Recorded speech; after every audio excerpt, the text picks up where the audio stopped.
Content 3.0 is basically it's community.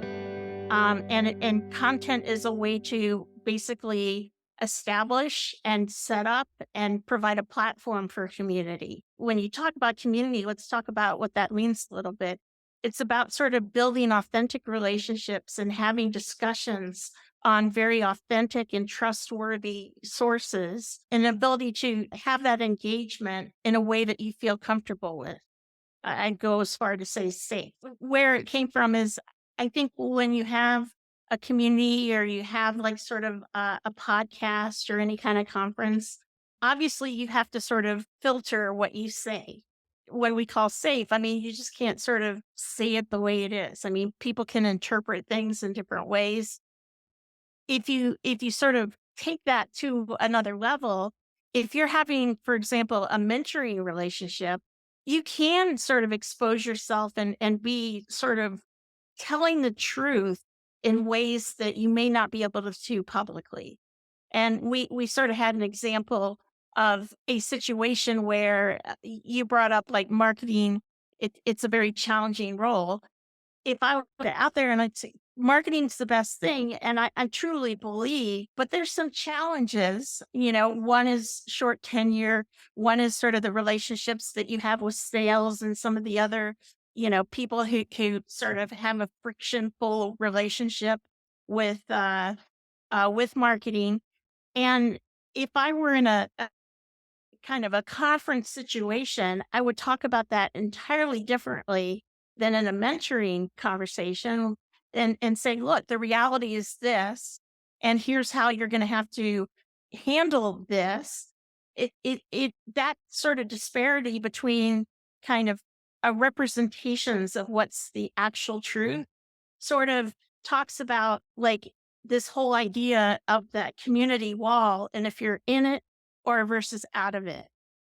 So one example I gave you is when we talked about sort of CMO club.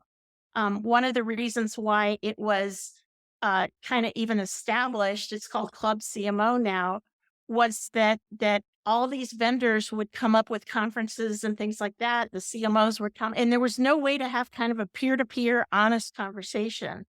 And so what this organization tried to do was really sort of establish a safe place. Interestingly enough, sort of fast forward, there's several different organizations I belong to having these peer-to-peer discussions.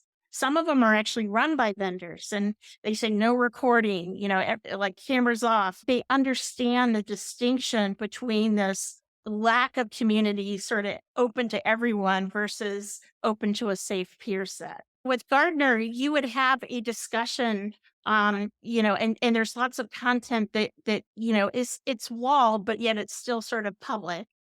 And then, but what's interesting about that content, like if you do an engagement with Gartner, the next step of sort of that engagement of like reading the content is you meet with the analysts.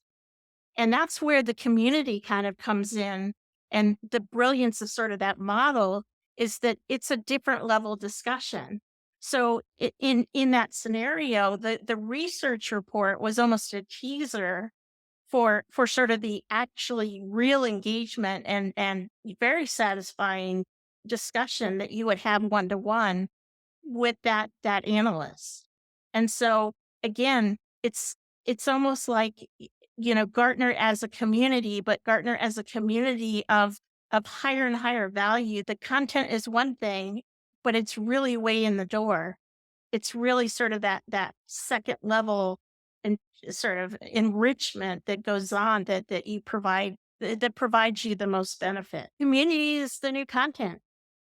It's like content is old school. It's like it may get you in the door, but you got to do more than that to keep the conversation and the engagement going.